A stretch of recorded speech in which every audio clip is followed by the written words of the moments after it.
Yes बच्चों, once again we are back again. Good morning, good afternoon and good evening.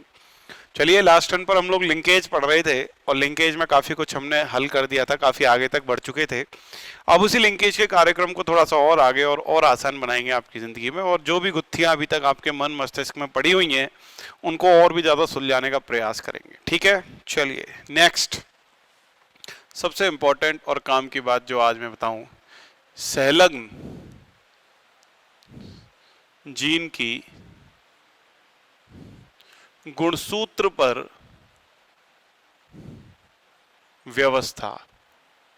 जो linked gene होते हैं ना, जो संलग्न जीन होते हैं, वो गुणसूत्र पर किस तरीके से व्यवस्थित होते हैं, किस तरीके से अरेंज होते हैं, तो उन संलग्न जीनों की गुणसूत्र पर व्यवस्था के बारे में अपन चर्चा करेंगे। तो देखो भाई, दो तरह से व्यवस्थित हो सकती हैं जीन्स जो लिंक्ड जीन होती हैं। लिंक्ड मतलब एक ही गुणसूत्र पर जो होती हैं।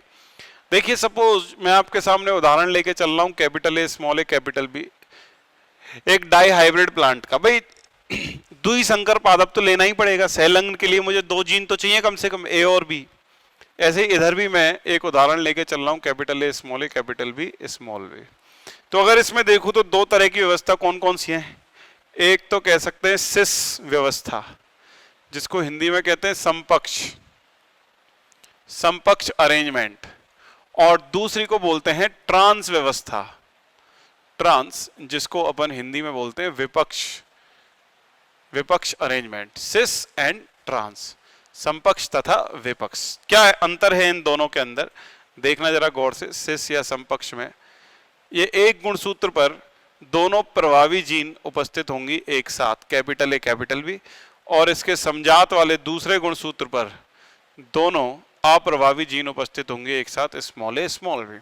और ट्रांस व्यवस्था, अरे गुणसूत्र हैं भाई, मैंने ऐसे बना दिए, बाकी गुणसूत्र ऐसे भी दिखा सकते हो आप, आपकी मर्जी है, ठीक है ना। चलो इधर मैं दूसरे तरीके से दिखा देता हूं। अब यूं मत सोचना कि ये क्या हो गया सर, दो तरीके से कैसे, एक रेखा से भी दर्शा सकते हो गुणसूत्र को, है ना। तो देखो ट्रांस व्यवस्था कैसे बनती है, क्रॉसिंग ओवर जब हो जाए इसी में, सिस में ही क्या हो जाए, अगर क्रॉसिंग ओवर, क्रॉसिंग ओवर यदि हो गया तो क्या होगा, देखो यहां तो था कैपिटल ए, यहां था स्मॉल ए, लेकिन यहां कैपिटल बी था। अब ये क्रॉसिंग ओवर में क्या होगा, स्मॉल बी इधर आ जाएगा, कैपिटल बी इधर, तो यहां तो पहुंच गया स्मॉल बी और यहां पहुंच गया कैपिटल बी। तो ऐसी स्थिति में सबसे इंपॉर्टेंट बात यहां जो निकल कर आई वो ये आई कि वास्तविक व्यवस्था कौन सी है, यह है जीन की रियल, यानी कि वास्तविक व्यवस्था है, अरेंजमेंट है। रियल अरेंजमेंट तो यही है, और यह है वास्तविक व्यवस्था में क्रॉसिंग ओवर के कारण या क्रॉसिंग ओवर के द्वारा, यह क्रॉसिंग ओवर के कारण निर्मित होती है, निर्मित होती है। ये वाली जो व्यवस्था है, कौन सी, ट्रांस वाली, ये किससे बनती है, क्रॉसिंग ओवर से, और ये जीन की वास्तविक व्यवस्था है, ये ऑलरेडी ओरिजिनली प्रेजेंट होती है। सिस व्यवस्था को परिभाषित कैसे कर सकते हैं, इसका अर्थ होता है सभी प्रभावी जीन एक गुणसूत्र पर तथा अप्रभावी जीन, जो रिसेसिव जीन होते हैं, अप्रभावी जीन, अप्रभावी जीन दूसरे, जो उसका समजात वाला भाग है, गुणसूत्र पर उपस्थित होती है। प्रभावी जीन तो एक पर और अप्रभावी जीन दूसरे गुणसूत्र पर, और यहां क्रॉसिंग ओवर की वजह से व्यवस्था बदल गई। तो इस वाली व्यवस्था में तो पैतृक संयोग आएंगे, और इस वाली व्यवस्था की वजह से नए संयोगों की प्राप्ति होगी। सही है कि नहीं है, ये तो पूरी तरह से शुद्ध पैतृक संयोग दर्शाएगा। पैतृक संयोग, पैतृक संयोग दर्शाता है सिस व्यवस्था जो है, और ये नए संयोग, जर्नली नए संयोग दर्शाता है। अब क्वेश्चन में कुछ भी हो सकता है, ये पैतृक हो सकता है, ये नया हो सकता है, वो शर्त आएगी, वो आप प्रश्न के अंदर देखोगे कि भाई ऐसा कैसे हो सकता है, बट हो सकता है। लेकिन जब कुछ भी ना हो, कोई क्वेश्चन वगैरह ना हो और आपसे पूछे कि नॉर्मल कंडीशन कौन सी है, तो सिस सामान्य व्यवस्था है, ऐसे ही मानना है हमें हमेशा जब तक कोई हिंट ना हो। और ट्रांस व्यवस्था क्रॉसिंग ओवर के द्वारा बनी है, किसके? सिस व्यवस्था के क्रॉसिंग ओवर से बनी है। ठीक है, ये दो तरह की व्यवस्थाएं हैं। चलिए अब मैं आपको नेक्स्ट हेडिंग की ओर लेके चलता हूं, टाइप्स ऑफ लिंकेज, यानी कि सहलग्नता के प्रकार। यदि मैं लिंकेज के टाइप्स की ओर लेकर चलूं तो लिंकेज कितने टाइप्स की या प्रकार की होती है? 2 टाइप्स, 2 प्रकार की सहलग्नता होती है बच्चों। कौन कौन सी 2 प्रकार की होती है? नंबर 1, जिसको अपन कहते हैं पूर्ण सहलग्नता, कंप्लीट लिंकेज। पूर्ण सहलग्नता को इंग्लिश भाषा में अपन क्या बोलते हैं? Complete linkage. क्या मतलब होता है इसका कंप्लीट लिंकेज का? ध्यान से समझे और इसको बहुत शानदार तरीके से इसके क्वेश्चंस भी करेंगे आज अपन। ठीक है, देखना। जब सहलग्न जीन एक ही गुणसूत्र पर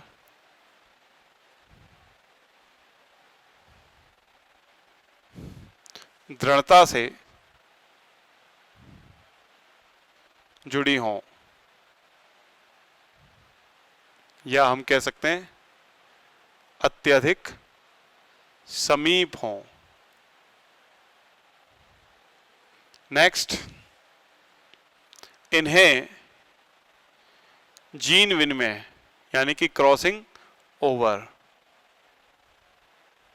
इन्हें जीन विनिमय द्वारा पृथक यानी अलग नहीं किया जा सकता। इन्हें जीन विनिमय या क्रॉसिंग ओवर के द्वारा एक दूसरे से अलग अलग नहीं किया जा सकता है। समझ में आ गई? एक ही गुणसूत्र पर दृढ़ता से जुड़ी हो यानी अत्यधिक समीप हो, और इन्हें जीन विनिमय यानी क्रॉसिंग ओवर द्वारा एक दूसरे से सेपरेट या पृथक किया नहीं जा सकता। यह है पूर्ण सहलग्न जीन, अर्थात ये सदैव पैतृक संयोग यानी कि पेरेंटल कॉम्बिनेशन, अतः यह सदैव पैतृक संयोग ही दर्शाती है। ये जो आपके पूर्ण संलग्नता है, कंप्लीट लिंकेज, ये हमेशा ही ऑलवेज यानी सदैव कैसे संयोग दर्शाएगी? पैतृक संयोग। मतलब वेरी वेरी इंपॉर्टेंट, सदैव बोल दिया अर्थात मीन्स मैं बोल सकता हूं नए संयोग अनुपस्थित होंगे। नए संयोग अनुपस्थित, नए संयोग इस पूर्ण संलग्नता के केस में कभी दिखाई देंगे ही नहीं, क्योंकि क्रॉसिंग ओवर होता ही नहीं है। जीन विनिमय द्वारा पृथक नहीं किया जा सकता का सीधा सा मतलब है कि इस केस में क्रॉसिंग ओवर एब्सेंट। सीधा सीधा लिख दूं मैं, क्रॉसिंग ओवर एब्सेंट। एब्सेंट का मतलब अनुपस्थित, वेरी इंपॉर्टेंट, यूं मान सकते हो आप। क्रॉसिंग ओवर एब्सेंट है तो ये पूर्ण तरह से दो जीन आपस में एक दूसरे से दृढ़ता से जुड़े हुए, कंप्लीटली लिंक्ड हैं। तो वेरी इंपॉर्टेंट, अब मैं आपके सामने लाने जा रहा हूं एक इसका बहुत ही शानदार मेरे गहन अध्ययन द्वारा प्राप्त निष्कर्ष, जो आपकी क्वेश्चन सॉल्व करने की टेंडेंसी को बढ़ाएगा और आसान करेगा। क्या? पूर्ण संलग्नता की स्थिति में, पूर्ण संलग्नता की स्थिति में पादप जो प्लांट है, वो कंप्लीट लिंकेज की स्थिति में पादप सदैव एक संकर यानी कि मोनोहाइब्रिड, पादप सदैव एक संकर संकरण जैसे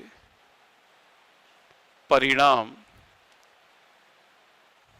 प्रदर्शित करता है। समझ में आई बात? पूर्ण संलग्नता की स्थिति में पादप जो है वो हमेशा ऑलवेज सदैव एक संकर मोनोहाइब्रिड क्रॉस जैसे परिणाम ही प्रदर्शित करेगा, चाहे कितना भी हाइब्रिड पादप हो, चाहे वो एक संकर पादप हो, द्विसंकर, त्रिसंकर, चतुर, पंच, 10 संकर पादप हो, 20 संकर पादप हो। अगर क्वेश्चन में शर्त दे दे कि पूर्ण संलग्नता उपस्थित है, तो इसका मतलब उसके अंदर बिल्कुल भी नहीं सोचना, आंख बंद करके उत्तर लगाना है, एक संकर संकरण का उत्तर आएगा एकदम। जैसे सारे के सारे परिणाम पहले ही लिख देता हूं। युग्मकों के प्रकार, उससे जो युग्मकों के प्रकार बनेंगे ना वो हमेशा ही टाइप्स ऑफ गैमीट्स सदैव कितने बनेंगे, 2 की घात 1। एक संकर का मतलब घात पे 1, यानी 2 प्रकार के। नेक्स्ट, जीन प्रारूप अनुपात, जीनोटाइपिक रेशियो कितना आएगा, 1:2:1। नेक्स्ट, आपसे पूछ ले लक्षण प्रारूप अनुपात, फिनोटाइपिक रेशियो कितना आता है एक संकर संकरण का, 3:1। आपसे पूछ ले परीक्षण संकरण टेस्ट क्रॉस का रेशो कितना आता है हमेशा, 1:1, 1:1। ये ही परिणाम आएंगे चाहे कुछ भी पूछ ले, कुछ भी दे दे क्वेश्चन में, वो आपको समझ में आई। ये स्थिति किसमें पाई जाती है, उदाहरण पूर्ण संलग्नता वाली स्थिति किसमें पाई जाती है, ये पाई जाती है, यह प्रकृति में बहुत कम पाई जाती है। जो नेचर है ना बच्चों, उसमें कंप्लीट लिंकेज बहुत ही कम पाई जाती है। जैसे फॉर एग्जाम्पल नर फल मक्खी, मेल ड्रोसोफिला, एंड मादा यानी female silk moth. Male Drosophila, female silk moth, ये कुछ ऐसे उदाहरण हैं जिनमें पूर्ण संलग्नता पाई जाती है, मतलब क्रॉसिंग ओवर अनुपस्थित होता है। अर्धसूत्री विभाजन तो होता है, युग्मक भी बनते हैं, लेकिन क्या नहीं होगा, क्रॉसिंग ओवर।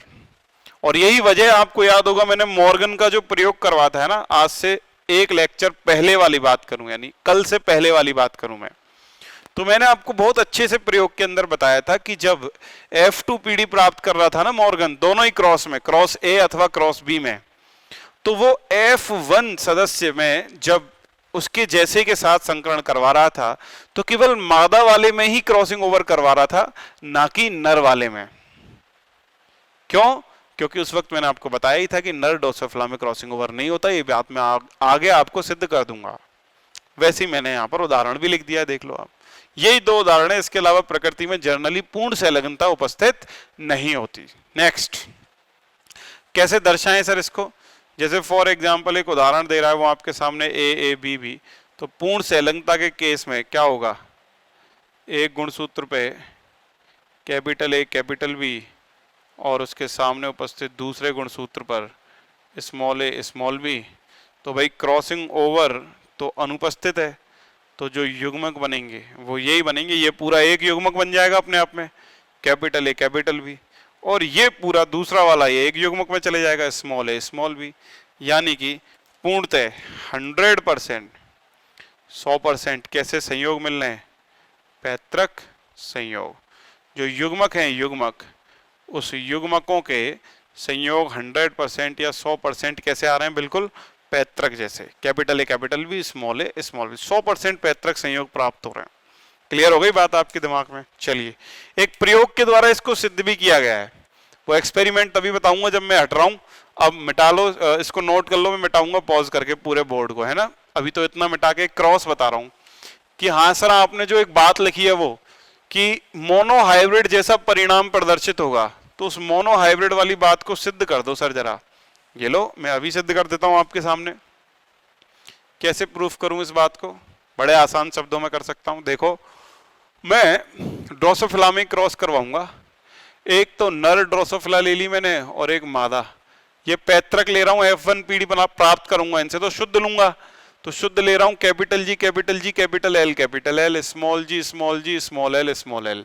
तो ये भूरी एवं लंबी पंख, भूरा शरीर और लंबी पंखों वाली, लंबी विंग्स वाली नर है, और मादा क्या है, पीला शरीर और छोटी पंख है। समझ में आई, ये शुद्ध है एकदम। अब इनके बीच क्रॉस करवाऊंगा, तो कैसे करवाऊं, इन पर जीन की व्यवस्था कैसे दर्शाऊंगा, कैपिटल G कैपिटल L, और यहां भी कैपिटल G कैपिटल L, और यहां व्यवस्था कैसे दर्शाऊंगा, स्मॉल g स्मॉल l, और यहां दर्शाऊंगा स्मॉल g स्मॉल l। तो दोनों से सेम टाइप की युग्मक बनेंगे, कैपिटल G कैपिटल L, तो इससे आ गया कैपिटल जी कैपिटल एल, और स्मॉल जी स्मॉल एल वाला युग्मक इससे आ गया, स्मॉल जी स्मॉल एल।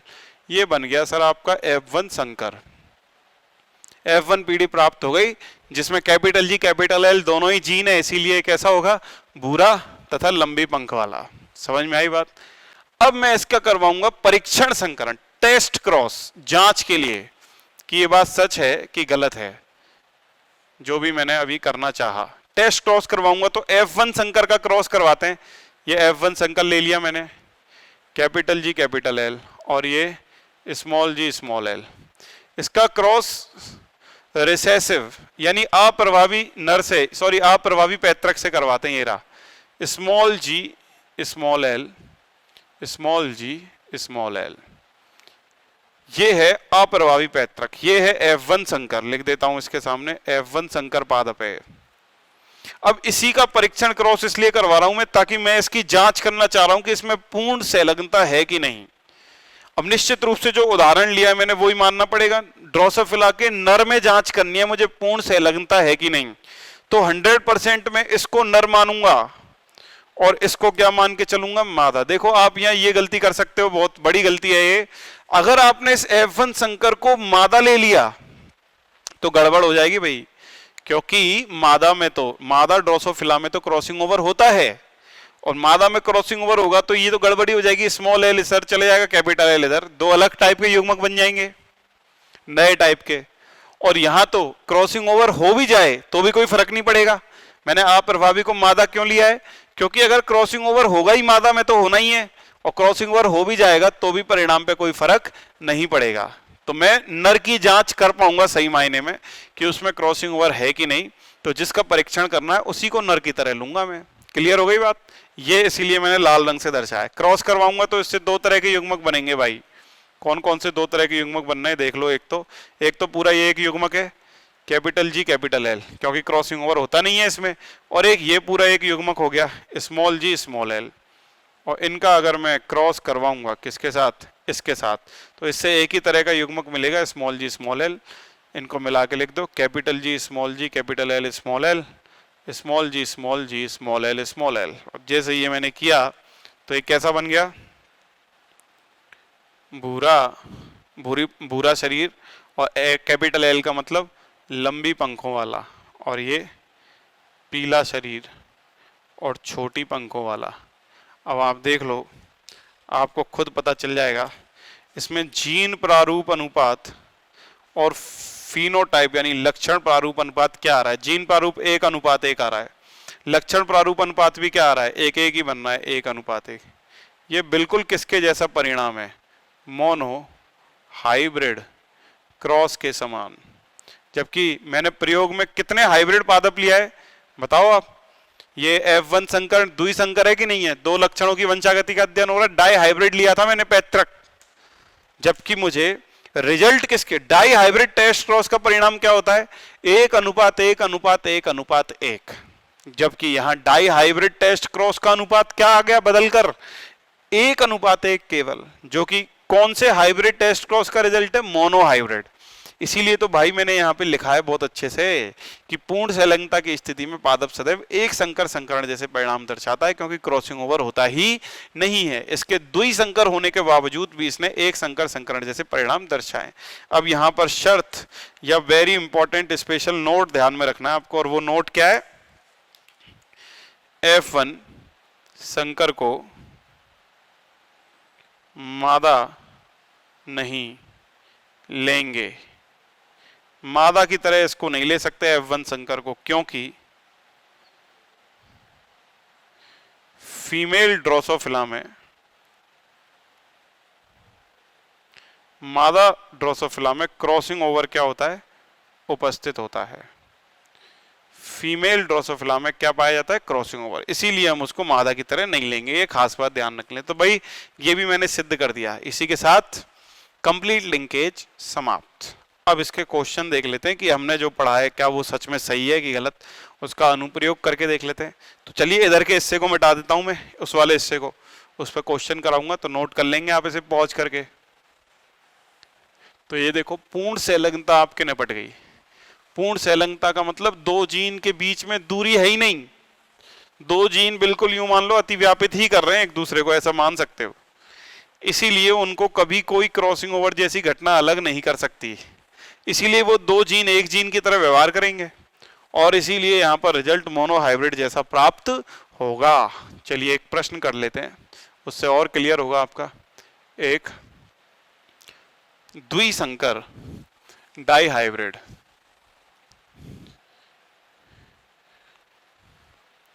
एक द्विसंकर पादप जिसका जीन प्रारूप यानी जीनोटाइप,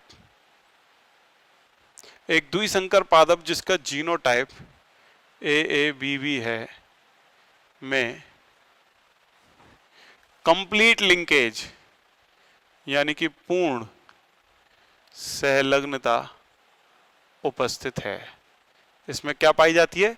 पूर्ण संलग्नता, में पूर्ण संलग्नता उपस्थित है। तो एक द्विसंकर पादप जिसका जीन प्रारूप AABB में पूर्ण संलग्नता उपस्थित है, तो इसमें स्वपरागण कराने पर, तो इसमें स्वपरागण यानी सेल्फिंग करवाने पर, करवा दी सेल्फिंग, वो पूछ रहा है लक्षण प्रारूप अनुपात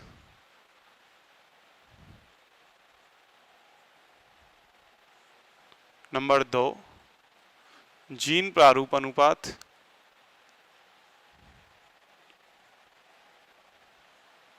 और नंबर 3, तीसरा सवाल भी दिलचस्प रहेगा, युग्मकों के प्रकार।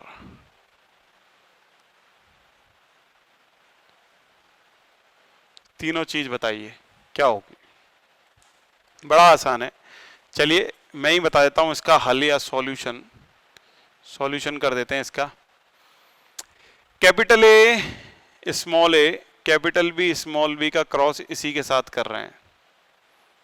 अच्छा, ये तो कह दिया इसने कि इसमें पूर्ण संलग्नता, बस यही सुनना था मुझे।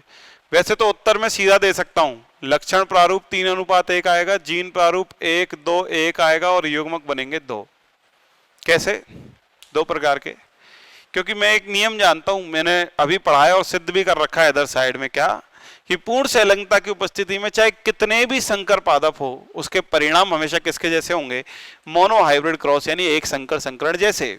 और एक संकर संकरण में लक्षण प्रारूप अनुपात होता है 3:1, जीन प्रारूप अनुपात होता है 1:2:1 और युग्मकों के प्रकार की संख्या होती है 2। तो कर देते हैं लो इसको खत्म। इससे जो युग्मक बनेंगे वो 2 ही प्रकार के बनेंगे, एक तो कैपिटल ए कैपिटल बी और एक स्मॉल ए स्मॉल बी। सर ये कैसे आए?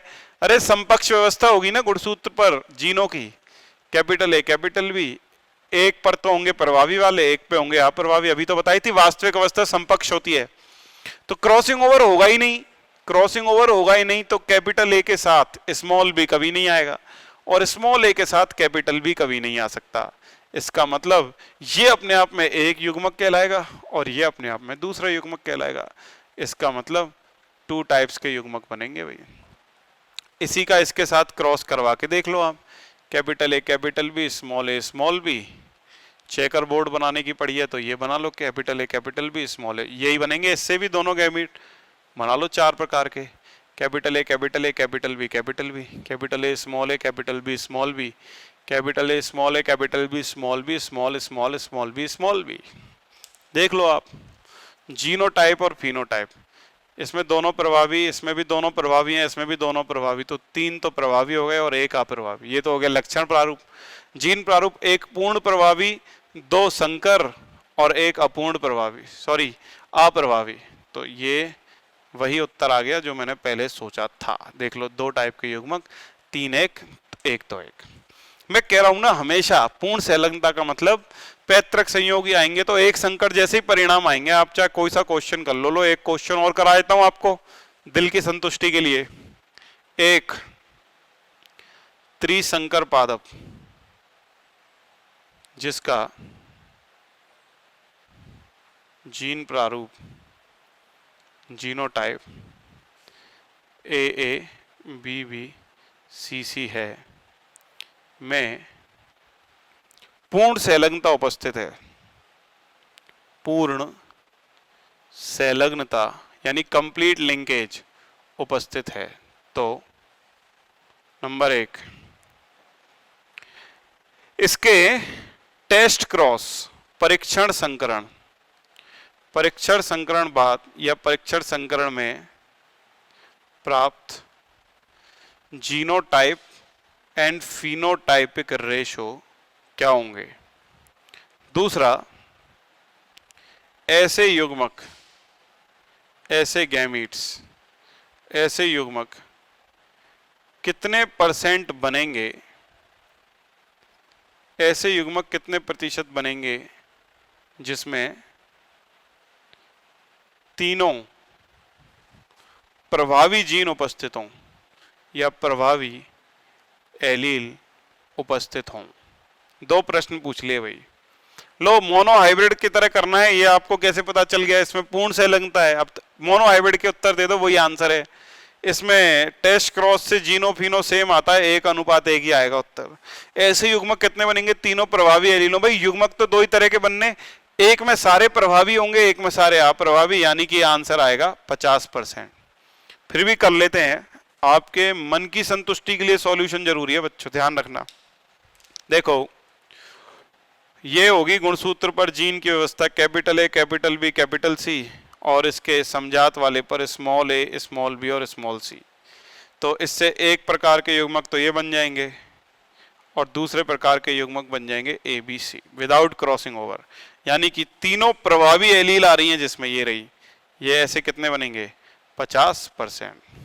याद करो, जब मैंने युग्मक निर्माण पढ़ाया था ना, शायद तीसरा चौथा ही लेक्चर था जेनेटिक्स का, उसमें एक सवाल करवाया था 8वें या 9वें नंबर का, जिसमें ए बी सी एक पादप था जिसके अंदर बी और सी लास्ट के 2 जोड़ों में पूर्ण संलग्नता थी। तो बताइए, मैंने पूछा था कितने प्रकार के युग्मक बनेंगे, तो उन दोनों को एक मान के किया था। आज वही सीन आ गया है, आज वो चीज आपको बहुत आसान लगेगी, देखना पन्ने पलट के उस क्वेश्चन को।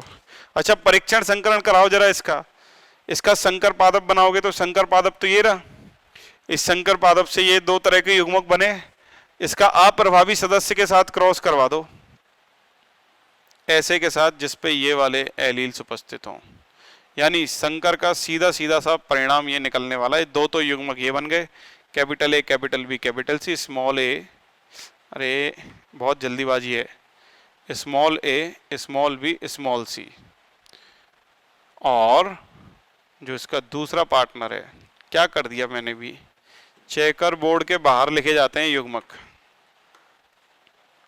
ये लो,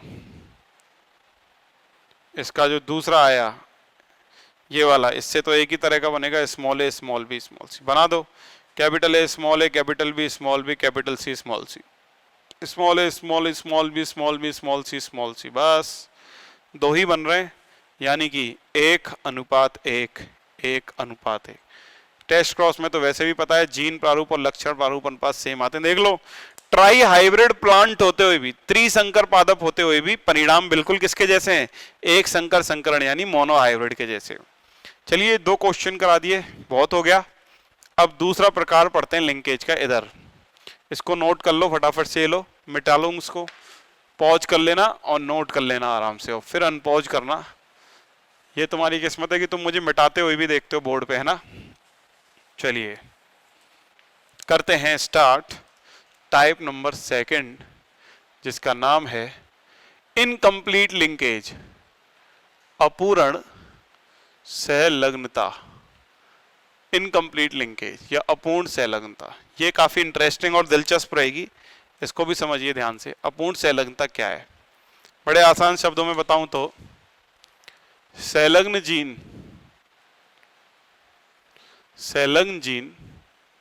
एक ही गुणसूत्र पर, संलग्न जीन एक ही गुणसूत्र पर पूर्ण रूप से संलग्न नहीं होती,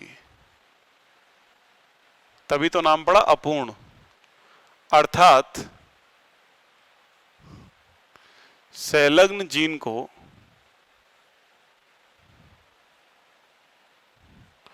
क्रॉसिंग ओवर यानी जीन विनिमय द्वारा पृथक किया जा सकता है।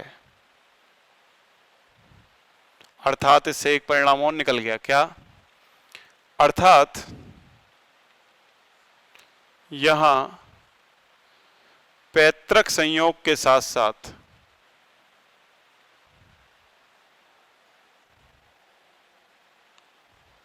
नए संयोग भी, पैतृक कॉम्बिनेशंस के साथ साथ न्यू कॉम्बिनेशंस भी क्या होते हैं? प्राप्त होते हैं। अर्थात यहाँ पैतृक संयोग के साथ साथ नए संयोग भी प्राप्त होते हैं। बस यहाँ ध्यान रखने वाली बात जो है, अब सबसे इंपॉर्टेंट मैं क्या लिखने जा रहा हूं, किंतु क्रॉसिंग ओवर की आवृत्ति यानी जीन विनिमय की आवृत्ति 50% से कम होने के कारण, ये मैं समझा चुका हूं पिछले लेक्चर में, जीन विनिमय की आवृत्ति 50% यानी 50% से कम होने के कारण जो पैतृक संयोग होंगे, पेरेंटल कॉम्बिनेशन जो होंगे, पैतृक संयोग वो ज्यादा होंगे बजाय किसके? नए संयोगों के। सदैव लागू होगी ये वाली बात। समझ में आई बात? अब इसको कैसे समझाऊं मैं आपको? एक उदाहरण से समझा देता हूं। उदाहरण अपने पास वही एक चल रहा है, ए बी बी, एक द्विसंकर पादप है जिस पर सिस व्यवस्था है जीन्स की गुणसूत्रों पर, कैपिटल ए कैपिटल बी, और यहाँ लिख सकता हूँ स्मॉल ए स्मॉल बी। इसमें दो स्थितियां बनती हैं। पहली स्थिति तो ये कि यदि क्रॉसिंग ओवर एब्सेंट है, अनुपस्थित, तो क्या होगा? पूर्ण संलग्नता जैसा परिणाम आएगा, कैपिटल ए कैपिटल बी, ये तो एक युग्मक बनाएगा,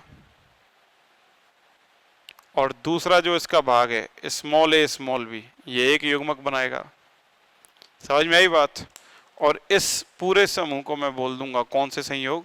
पेरेंटल, यानी कि पैतृक संयोग, पेरेंटल कॉम्बिनेशन। जबकि अगर मैं यहां बोलकर चलूं कि क्रॉसिंग ओवर, यदि क्रॉसिंग ओवर उपस्थित है, प्रेजेंट है, तो अब क्या होगा? इनमें आदान प्रदान हो जाएगा बच्चों, नीचे वालों में कैपिटल बी इधर स्मॉल बी इधर। तो ये वाला जो एक क्रोमोसोम था इस पर कैपिटल ए के साथ अब स्मॉल बी आ जाएगा, ये इधर आ जाएगा, और जो दूसरा था उस पर स्मॉल ए के साथ कैपिटल बी आ जाएगा। विपक्ष व्यवस्था हो गई ट्रांस वाली, यानी कैपिटल ए स्मॉल बी और स्मॉल ए कैपिटल बी। ये वाले जो संयोग प्राप्त होंगे ना मुझे, इन संयोगों को मैं कौन से बोलूंगा? नए संयोग। तो मुझे कुल 4 प्रकार के यहाँ पर संयोग प्राप्त हो रहे हैं। 2 पैतृक हैं और 2 एकदम नए। नए किसकी वजह से आए? क्रॉसिंग ओवर की वजह से। अब क्रॉसिंग ओवर की प्रतिशतता क्या है? 50% से कम। क्रॉसिंग ओवर की तीव्रता 50% से कम। तो पैतृक संयोग जो मुझे प्राप्त होंगे वो हमेशा याद रखना अधिक संख्या में प्राप्त होंगे, वेरी इंपॉर्टेंट। और जो नए वाले संयोग प्राप्त होंगे मुझे हमेशा, वो हमेशा प्राप्त होंगे किसमें? कम संख्या, लेस नंबर के अंदर प्राप्त होंगे। क्लियर आ गई बात समझ में? कारण कल समझाया था यहाँ पर, क्योंकि क्रॉसिंग ओवर की तीव्रता हमेशा फ्रीक्वेंसी या आवृत्ति 50% से क्या होती है? कम होती है, लेस देन 50%। आया होगा ये आपको समझ में? वेरी गुड, बहुत ही बढ़िया। चलिए अब थोड़ा सा और आगे बढ़ते हैं। इसको बच्चों एक वैज्ञानिक था जिसका नाम था हचिंसन। उस हचिंसन नाम के वैज्ञानिक ने इसको एक प्रयोग से सिद्ध किया और उसके बाद एक परिणाम भी निकाला लास्ट के अंदर। क्या था वो प्रयोग? इसको प्रायोगिक प्रमाण, इसका अपूर्ण संलग्नता का प्रायोगिक रूप से प्रमाण इसका दिया एक साइंटिस्ट ने, इसका नाम था हचिंसन। नाम याद नहीं रखना है। किस पर प्रयोग किया था? मक्के पर, मेज पर एक्सपेरिमेंट किया। मक्के में 2 लक्षण लिए, एक तो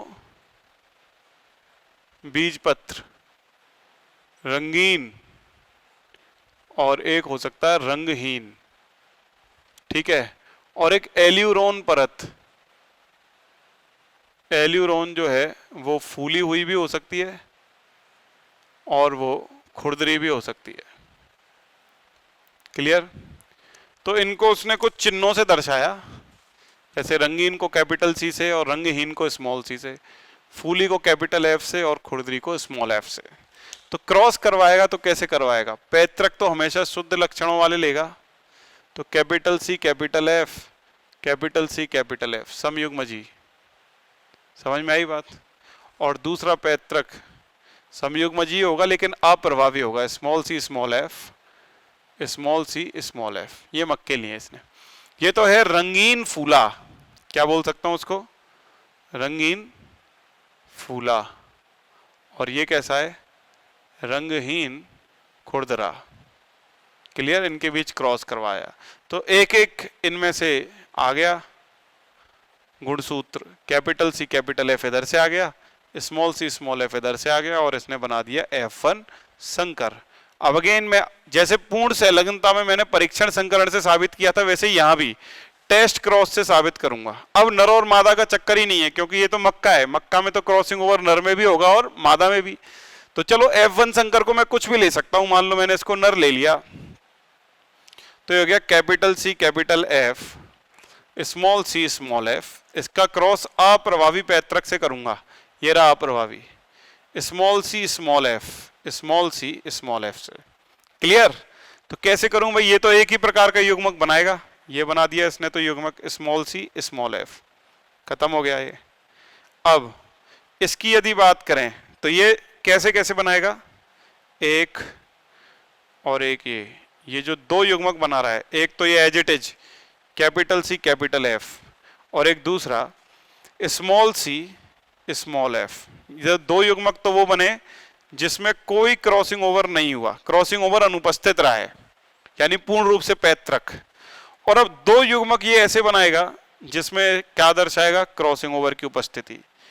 एक तो कैपिटल सी के साथ यहां स्मॉल एफ आ जाएगा, कैपिटल सी के साथ स्मॉल एफ, और दूसरा स्मॉल सी के साथ इधर वाला कैपिटल एफ आ जाएगा, स्मॉल सी के साथ कैपिटल एफ। ये देखो स्मॉल सी के साथ कैपिटल एफ करवा दिया।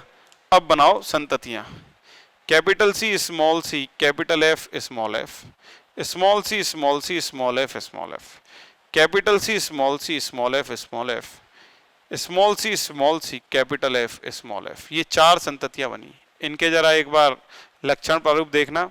कैपिटल सी का मतलब रंगीन, कैपिटल एफ का मतलब फूला हुआ, और ये रंगहीन कलरलेस और साथ में पिचका हुआ या खुरदरा। और इधर देखना कैपिटल सी यानी रंगीन और स्मॉल एफ यानी पिचका, और यहां देखना स्मॉल सी यानी रंगहीन और रंगहीन के साथ कैपिटल एफ मतलब फूला हुआ।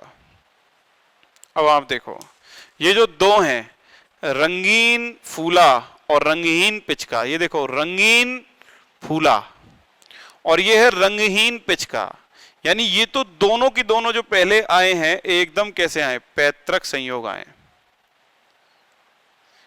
और ये जो दोनों आए हैं रंगीन पिचका, देखो कहीं नहीं लिख रहा रंगीन पिचका, ये भी रंगीन फूला है और ये रंगहीन पिचका है। रंगीन पिचका कहीं नहीं है, रंगहीन फूला भी अब तक कहीं नहीं आया। मतलब ये जो संयोग प्राप्त हुए ये कैसे प्राप्त हुए? नए संयोग। अब मान लो इसको 100 पादप मिले, ये वाले किस स्थिति में मिला? ये दो युग्मक कब बने? जब क्रॉसिंग ओवर क्या पाई गई? प्रेजेंट। तो क्रॉसिंग ओवर की बिल्कुल ये वाला केस था, क्रॉसिंग ओवर नहीं हुआ तो ये दो युग्मक बन गए एज इट इज पैतृकों जैसे, और ये दो नए वाले बना दिए उसने क्रॉसिंग ओवर उपस्थित करके, तो ये दो नए वाले बन गए। सही है? अब मान लो उसको इस टेस्ट क्रॉस के बाद टोटल 100 पादप प्राप्त हुए, तो उसने 100 में से देखा कि ये वाले लक्षण प्रारूप दर्शाने वाले पादप थे 96% ये मिले उसको, और 100 में से 4 पादप केवल ऐसे थे जो नए संयोग दर्शा रहे थे, लेकिन केवल 4% प्लांट ऐसे मिले इसको। इसके आधार पर एक बहुत शानदार निष्कर्ष निकल कर आएगा। क्या? ये मतलब समझ लो भाई 96% पादप तो उसको पैतृक संयोग वाले मिले और 4% पादप, अब तो समझ रहे हो, नए संयोग कम मिले और पैतृक संयोग कितने ज्यादा मिले। यही हुआ था उस मॉर्गन के प्रयोग में भी जो ड्रोसोफिला की आंख वाले पे किया था उसने, है ना, 98.7%। मिटा रहा हूं ये देख ला। अब यहाँ एक और बहुत शानदार निष्कर्ष लिखाएंगे और आज का कार्यक्रम यही समाप्त करेंगे। फिर आने वाली समस्याएं या प्रॉब्लम्स अपन कल डिस्कस करेंगे इससे रिलेटेड। लिंकेज ही चल रहा है, अभी तीसरा लेक्चर चल रहा है, देख लो आप। लिंकेज का एक एक कॉन्सेप्ट क्लियर करा दिया आपको। इसके आधार पर, अर्थात गुणसूत्र पर संलग्न जीन के मध्य दूरी के आधार पर कैसे निकाल सकते हैं? क्रॉसिंग ओवर की फ्रीक्वेंसी समानुपाती दूरी, एक ही गुणसूत्र पर संलग्न जीन के बीच की दूरी के समानुपाती होती है। ये वाला संबंध मैं आपको कल के लेक्चर में पढ़ा चुका था। उसी के आधार पर उसने निष्कर्ष निकाला कि यार जो जीन विनिमय होता है, जीन विनिमय की आवृत्ति, या यूं कह लो क्रॉसिंग ओवर की प्रतिशतता, या यूं कह लो नए संयोग की प्रतिशतता, नए संयोग कितने प्रतिशत बने हैं, नई संततियां कितने परसेंट बनी है, ये सब की सब किसके समानुपाती होंगे? क्योंकि ये सारी चीजें एक ही अथवा अथवा अथवा करके लिखी हैं, ये होंगे किसके समानुपाती? संलग्न जीन के मध्य, संलग्न जीन के मध्य दूरी के समानुपाती होंगे। ये निष्कर्ष हमने कल ही सिद्ध कर रखा था कि जीन विनिमय उतना ज्यादा होगा जितनी जीनों के बीच दूरी ज्यादा, जीन विनिमय उतना कम होगा जितनी जीनों के बीच दूरी कम होगी। इससे मैंने एक बहुत बढ़िया निष्कर्ष निकाल लिया। मान लो नए संयोग की प्रतिशतता या क्रॉसिंग ओवर की प्रतिशतता मैं मान के चलता हूं, माना 1% क्रॉसिंग ओवर हुआ है, तो इसका मतलब जो जीनों के बीच की जो दूरी होगी वो दूरी कितनी होगी? 1 सेंटीमॉर्गन या 1 मैप यूनिट। ये भाई मॉर्गन के आधार पर नाम में उसके सम्मान में इसकी इकाई रख दी, जीनों के बीच की दूरी, जितनी प्रतिशतता उतनी उनके बीच की दूरी। और सेंटीमॉर्गन को अपन cm से दर्शाते हैं, है ना, मैप यूनिट को अपन mu से दर्शाते हैं। अब मैप यूनिट तो प्रोकैरियोट में लेते हैं, जीवाणु इत्यादि में, और सेंटीमॉर्गन अपन यूकैरियोट्स में प्रयोग करते हैं जनरली। समझ में आई बात? अर्थात निष्कर्ष ये निकला कि यदि क्रॉसिंग ओवर की आवृत्ति 4% है तो जीन के बीच दूरी 4 सेंटीमॉर्गन हो जाएगी। यदि 10% क्रॉसिंग ओवर हुआ है तो इसका मतलब जीन के बीच की दूरी 10 सेंटीमॉर्गन हो जाएगी। यदि मैं कहूं कि 25% नए संयोग प्राप्त हुए हैं तो इसका मतलब मैं सीधा सीधा कह सकता हूं जीन के बीच में दूरी कितनी है? 25 सेंटीमॉर्गन। अर्थात यदि मैं इसको बढ़ाता 50% क्रॉसिंग ओवर कर दूं तो इसका मतलब दो जीनों के बीच जो एक ही गुणसूत्र पर उपस्थित हैं उनके बीच में दूरी हो जाएगी 50 सेंटीमॉर्गन। लेकिन यह घटना बदल चुकी है, अब यह परिस्थिति बिल्कुल चेंज हो गई। यानी क्रॉसिंग ओवर की आवृत्ति 50% कर दिया आपने, जो होती ही नहीं है। क्रॉसिंग ओवर की आवृत्ति 50% से कम होती है, ये मैं कल भी सिद्ध किया था और ये आज भी लिखा है। इस स्थिति में अब यहां सीन बदल जाएगा बच्चों, ये याद रखना है बस आज की आखिरी लाइन। इस स्थिति में परिणाम जो प्राप्त होंगे वो किसके जैसे प्राप्त होंगे? स्वतंत्र अपव्यूहन के समान। इस स्थिति में जो परिणाम है वो बिल्कुल स्वतंत्र अपव्यूहन के समान प्राप्त होते हैं। इस स्थिति में जब क्रॉसिंग ओवर की आवृत्ति 50% हो जाए, 50% से ज्यादा का तो सवाल ही नहीं है, हो ही नहीं सकती, कल समझाया था, क्योंकि एक ही अर्धगुणसूत्र भाग लेता है। लेकिन 50% भी हो गई तो परिणाम स्वतंत्र अपव्यूहन जैसे कैसे आएंगे कि ये जो 4 प्रकार के युग्मक बने ना, चारों 25-25-25-25% बनेंगे, बराबर, चारों बराबर बनेंगे। तो अब ये बात ही नहीं रही कि पैतृक संयोग ज्यादा नए संयोग कम, चारों प्रकार की संततियां जो बनेंगी इस प्रयोग में वो बराबर मात्रा में बनेंगी। और ये अनुपात जो है ये आ जाएगा 1:1:1:1:1। ये तो मेंडल का डाई हाइब्रिड परीक्षण संकरण का अनुपात आ गया। मेंडल मतलब स्वतंत्र अपव्यूहन, यानी स्वतंत्र अपव्यूहन, पूर्ण संलग्नता और अपूर्ण संलग्नता, 3 अलग अलग स्थिति है। फाइनली सुन लो निष्कर्ष, अब तक जो पढ़ा सबसे प्यारी बातें। एक क्वेश्चन ऐसा भी करवा दूंगा जिसमें तीनों चीज आ जाएंगे और क्लियर हो जाएगा, फिर भी सुन लो। 3 स्थितियां हैं भाई जीन की गुणसूत्रीय सिद्धांत के आधार पर, एक तो पूर्ण संलग्नता वाली, एक स्वतंत्र अपव्यूहन वाली और एक अपूर्ण संलग्नता वाली। तो ध्यान से सुनना, पूर्ण संलग्नता तो वो स्थिति है जिसके अंदर एक ही गुणसूत्र पर दो जीन एक जीन की तरह व्यवहार करते हैं।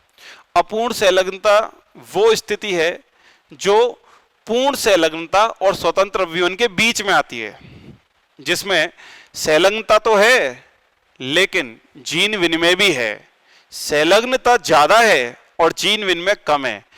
50% से कम होने के नाते नए संयोग भी बनेंगे, पैतृक भी मिलेंगे, लेकिन पैतृक ज्यादा होंगे और नए संयोग कम होंगे। और स्वतंत्र अवयवन ऐसी स्थिति है जिसमें क्रॉसिंग ओवर की आवृत्ति बढ़ते बढ़ते 50% हो गई। मतलब 4 प्रकार के जो युग्मक मैं बनाऊंगा वो चारों प्रकार के युग्मक बराबर बराबर मात्रा, बराबर अनुपात और बराबर प्रतिशतता में प्राप्त होंगे। यानी 2 सीमाएं हैं, एक तो पूर्ण संलग्नता और एक स्वतंत्र अवयवन। उनके बीच में कहीं आता है क्या? अपूर्ण संलग्नता, जिसमें स्वतंत्र अपव्यूहन जैसे और पूर्ण संलग्नता जैसे दोनों लक्षण समावेशित हैं। यानी संलग्नता भी है और जीन विनिमय भी है। संलग्नता है का प्रमाण तो यह है कि हमेशा नए संयोग जो हैं वो पैतृक से कम आएंगे, और क्रॉसिंग ओवर है इसका परिणाम यह है कि नए संयोग प्राप्त हो रहे हैं, लेकिन उसकी आवृत्ति 50% से कम है, क्योंकि नए संयोगों की संख्या पैतृक संयोगों से कम प्राप्त होती है। मेरा मानना है एक प्रश्न से शुरू करते हैं, क्वेश्चन से शुरू करते हैं, ठीक है? फिर हम लिंकेज मैप पढ़ेंगे आज, संलग्न मानचित्र जिसको कहेंगे अपन। इसके साथ साथ अपन और भी शानदार लिंकेज के क्वेश्चंस करके आज लिंकेज को समाप्त कर देंगे पूर्ण रूप से। और कल के कार्यक्रम की शुरुआत अपन लिंग संलग्नता या सेक्स लिंकेज से करेंगे, ठीक है बच्चों? तो चलिए करते हैं अपने इस कार्यक्रम को प्रारंभ एक प्रश्न के साथ, ठीक है? ध्यान से सुनना, क्वेश्चन क्या है। हमारे पास एक F1 संकर पादप है, एक F1 द्विसंकर पादप, जिसका जीन प्रारूप भी इसने दे दिया आपको, AABB है, का परीक्षण संकरण कराने पर, चलो इसको लक्षण ही ले लूं मैं, अच्छा ये रहेगा कि मैं इसको लक्षण के रूप में ही दे दूं आपको, उस लक्षण के रूप में जो मैंने कल ही क्वेश्चन करवाया है, तो आपको ज्यादा समझ में आएगा। एक F1 द्विसंकर पादप, capital C small c capital F small. अब सही है ना? कल इसी से ही तो अपूर्ण संलग्नता सिद्ध की थी मैंने, तो बस आज उसी से ही क्वेश्चन शुरू कर रहा हूं, तो आप समझ जाएंगे इन चिन्हों का मतलब क्या है। का परीक्षण संकरण कराने पर, यानी टेस्ट क्रॉस, संततियां का परीक्षण संकरण कराने पर संततियां निम्न अनुपात में प्राप्त होती हैं। निम्न अनुपात में प्राप्त होती है। जो ऑफस्प्रिंग्स हैं, जो संततियां हैं, वो निम्न अनुपात में प्राप्त हुई हैं मुझे। क्या है वो अनुपात? मुझे कुल 1100 संततियां तो ऐसी हैं जो कैसी मिली हैं? रंगीन और फूली हुई, और उसमें से 800 संततियां ऐसी हैं जो मुझे रंगहीन और सिकुड़ी हुई, सिकुड़ी हुई समझ गए ना, पिचकी हुई, श्रंकन। ये मक्के के ऊपर करवाया था कल प्रयोग, मक्के का जो बीज पत्र है वो फूला हुआ है या फिर पिचका हुआ है, और साथ के साथ में उसका जो रंग है एल्यूरोन का, वो रंगीन है या फिर रंगहीन है, उसके आधार पर था। मुझे 75 संततियां मिली हैं रंगीन, सिकुड़ी हुई, और अंत में मुझे 25 संततियां मिली हैं रंगहीन एवं फूली हुई। ये कुछ संततियां मुझे प्राप्त हुई हैं इस प्रकार से। क्लियर हो गई बात? तो अब ये आपसे क्या क्वेश्चन पूछ रहा है, तो परीक्षण संकरण के आधार पर आपको बताना है संलग्न जीन के मध्य दूरी, संलग्न जीन के मध्य दूरी अथवा क्रॉसिंग ओवर आवृत्ति, जीन विनिमय की फ्रीक्वेंसी, एक ही बात होती है ना, ये फाइंड आउट करना है। कैसे करोगे? पहले तो आपको ये क्वेश्चन की भाषा पढ़ते ही पता चल जाना चाहिए कि क्वेश्चन पूर्ण संलग्नता का है, अपूर्ण संलग्नता का है कि स्वतंत्र अवयवन का। ये स्वतंत्र अवयवन का होता अगर मुझे संततियां चारों बराबर मात्रा में मिलती। ये पूर्ण संलग्नता का होता अगर मुझे केवल पैतृक संयोग यानी दो ही प्रकार की संततियां मिलती। ये क्वेश्चन अपूर्ण संलग्नता का ही है। क्यों? क्योंकि संततियां जो दी हुई हैं उनकी संख्या को देखूं तो कुछ संततियां बहुत ज्यादा मात्रा में मिल रही हैं और कुछ कम संख्या में मिल रही हैं। तो इतिहास गवाह रहा है, आज तक मैंने भी पढ़ाया आपको, जो ज्यादा मात्रा में मिलती हैं, अधिक, जो अधिक मिलती हैं वो कैसे संयोग माने जाते हैं? पैतृक संयोग। और जो संततियां कम मात्रा में मिलती हैं वो क्या माने जाते हैं? नए संयोग। तो बस यहां से एक फॉर्मूला बना दिया मैंने आपके सामने। क्रॉसिंग ओवर फ्रीक्वेंसी कैसे फाइंड आउट करोगे? क्रॉसिंग ओवर फ्रीक्वेंसी यानी जीन विनिमय की आवृत्ति। अब ये तो इतना तो समझे बच्चों, इसको क्या हिंदी में लिखूंगा मैं? CO का मतलब क्रॉसिंग ओवर है। कैसे निकालते हैं? नए संयोग जितने भी प्राप्त हुए, नए संयोग की संख्या बटे कुल संतति मल्टीप्लाई बाई 100, यह आपका उत्तर आ जाएगा प्रतिशतता में। इस फॉर्मूले से निकालते हैं अपन क्रॉसिंग ओवर फ्रीक्वेंसी। यदि हमें संततियों की क्या दी गई हो? संख्या।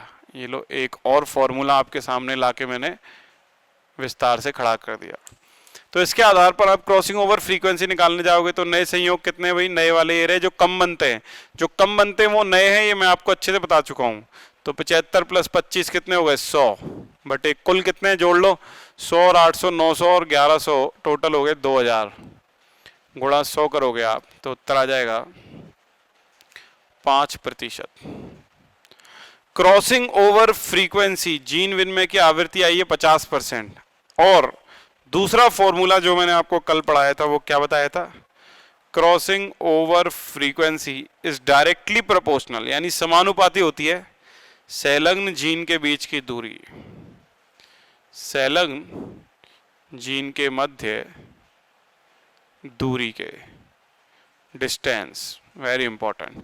संलग्न जीन के मध्य दूरी के क्रॉसिंग ओवर फ्रीक्वेंसी सीधे समानुपाती संबंध दर्शाती है। तो इस प्रकार से एक फॉर्मूला आपका ये कल का ये तो ये आ गया। तो इसी के आधार पर आप सीधा सीधा आंसर दे दोगे कि संलग्न जीन के मध्य दूरी बराबर 5 सेंटीमॉर्गन। ये हमारा प्रश्न का उत्तर हो गया, आंसर। उम्मीद है आपको ये समझ में आया हो। और अगर ये समझ में आ गया तो फिर एक क्वेश्चन और करवाऊंगा मैं आपसे। एक क्वेश्चन और यहां करवा लेता हूं।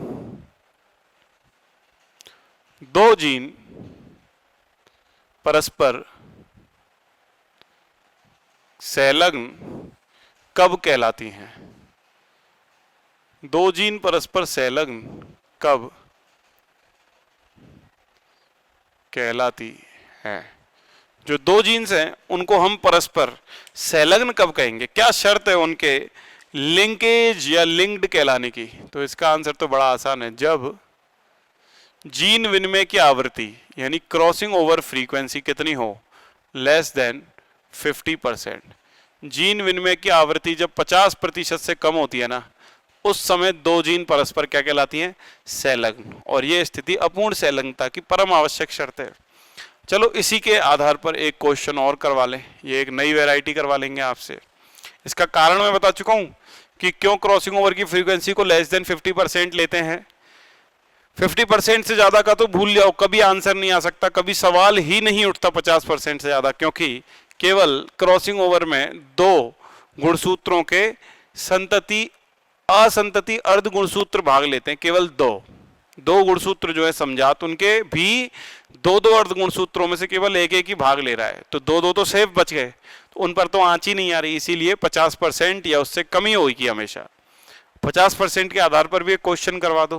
तो वो एक गुणसूत्र दे रहा है, इस पर जीन का जो क्रम है वो भी दे रहा है आपको। A, B, C और D, 4 जीन उपस्थित हैं। दो जीनों के बीच की दूरी दे रहा है भाई 10 सेंटीमॉर्गन। ये सेंटीमीटर नहीं है, ध्यान से सुन लेना, सेंटीमॉर्गन है। फिर बी और सी के बीच की दूरी दे रहा है वो आपको 20 सेंटीमॉर्गन, और फिर सी और डी के बीच की दूरी वो आपको दे रहा है 30 सेंटीमॉर्गन। 10, 20 और 30 सेंटीमॉर्गन इस प्रकार से उसने दूरियां दी हैं।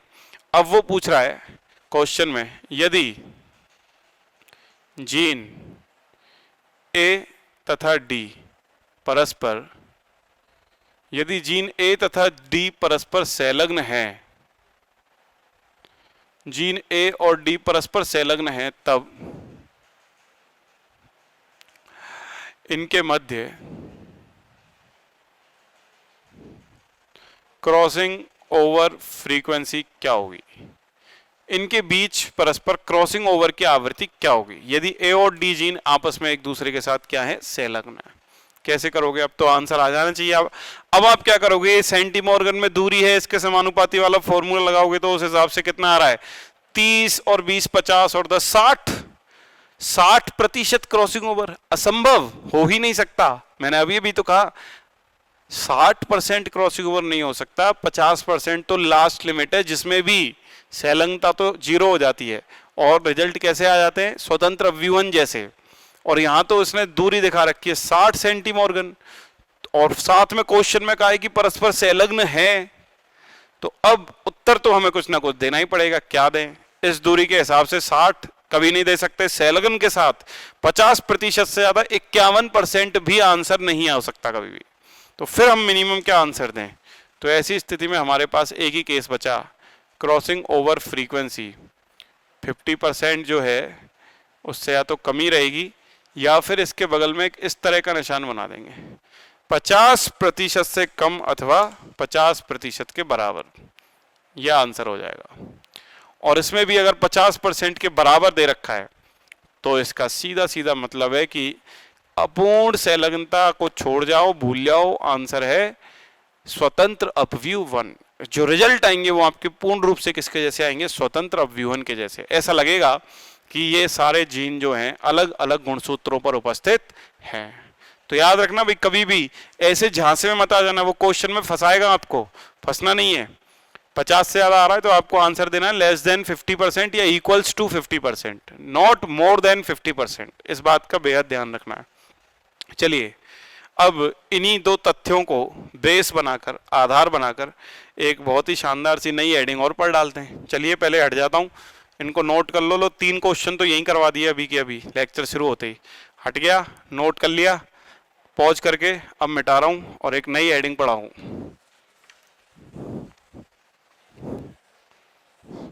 नई हेडिंग का प्रारंभन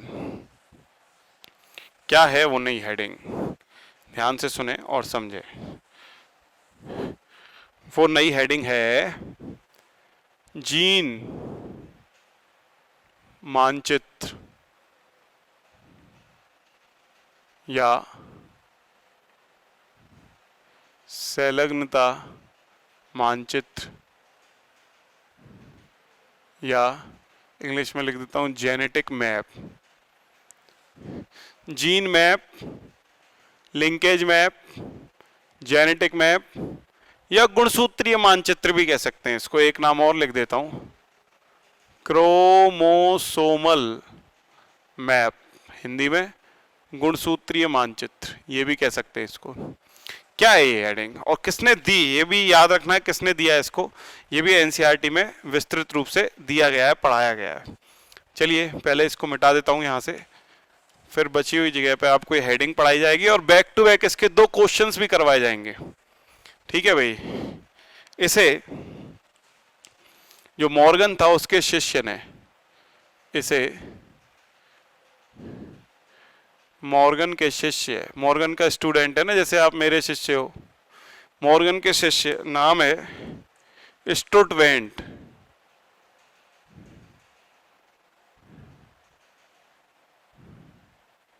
इसे मॉर्गन के शिष्य स्टुटवेंट ने बनाया या ये विधि बनाई।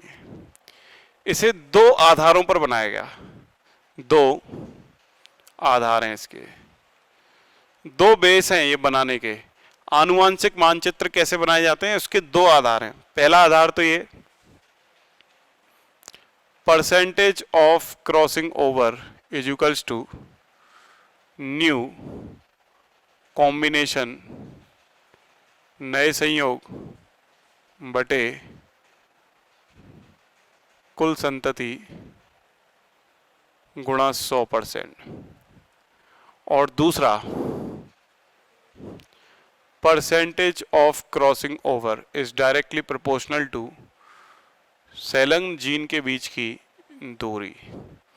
ये दो जो आधार हैं, जो दो बेसिस हैं, इन्हीं को मानते हुए या बनाते हुए अपन ने इसको चुना है। ध्यान से समझ लीजिए, ठीक है ना। ये दो आधार इसके बेसिस पे हो गए। अब ये है क्या आखिरकार, इसके बेसिस से क्या कर सकता है स्टूडेंट, तो ध्यान से समझना।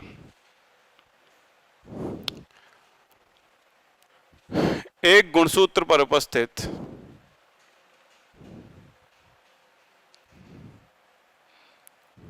जीनों के मध्य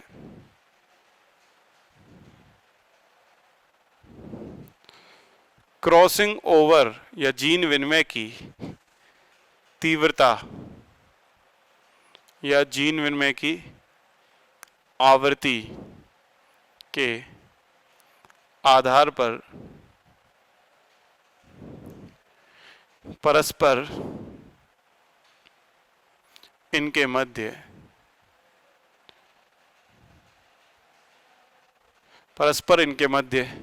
सापेक्षिक दूरी, रिलेटिव डिस्टेंस ज्ञात करते हैं।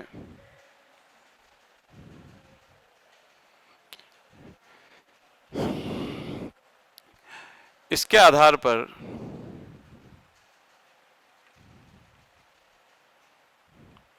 किसी गुणसूत्र पर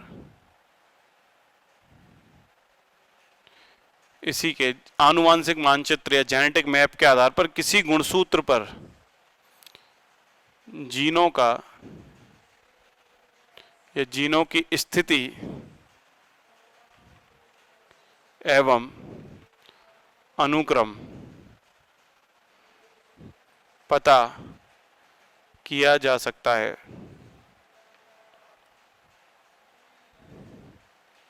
एक हेडिंग आएगी बायोटेक्नोलॉजी जब पढ़ेंगे इसके बाद, उसमें जेनेटिक इंजीनियरिंग, ठीक है। जेनेटिक इंजीनियरिंग मतलब आनुवांशिक अभियांत्रिकी। ये जो आनुवांशिक मानचित्र होता है, ये आनुवांशिक अभियांत्रिकी में यानी जेनेटिक इंजीनियरिंग में वांछित जीन की स्थिति पता लगाने, वांछित जीन की स्थिति पता लगाने में सहायक होते हैं।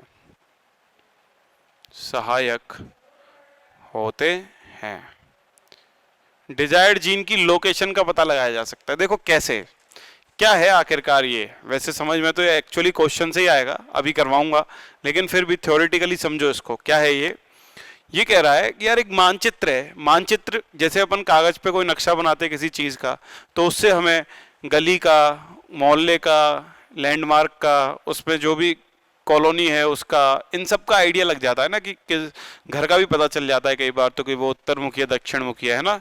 तो पहचान करना आसान हो जाता है अपने लिए किसी भी चीज की स्थिति। ऐसे ही भाई एक गुणसूत्र पर रेखीय रूप से बहुत सारे हजारों जीन उपस्थित हैं। अब मान लो मुझे आंख के रंग का जीन चाहिए, तो मैं कैसे पता लगाऊं कहाँ है वो, कौन से गुणसूत्र पर है। तो मैं क्या करूंगा, किसी गुणसूत्र पर उपस्थित हजारों जीनों को एक पंक्तिबद्ध क्रम से अगर मैं खोज लूं कि यार इसके बाद ये आता है, इसके बाद ये आता है, इसके बाद ये आता है, तो एक मानचित्र बन जाएगा गुणसूत्र का। अब मुझे आंख की रंग का जीन चाहिए, तो मुझे पता चल जाएगा यार 21वें नंबर के गुणसूत्र पर 18वें नंबर का जीन जो है वो आंख की रंग के लिए है। तो मेरे लिए कितनी सहायता हो जाएगी जब मुझे ये जीन किसी दूसरे में डालना होगा, जेनेटिक इंजीनियरिंग आनुवांशिक अभियांत्रिकी द्वारा, तो मैं सीधा 21वें गुणसूत्र के 18वें नंबर के स्थान के जीन को कट करूंगा और उसे ले जाके दूसरे में ट्रांसफर कर दूंगा। तो मुझे स्थिति पहचानने में कितनी सहायता हो गई ना उस जीन की।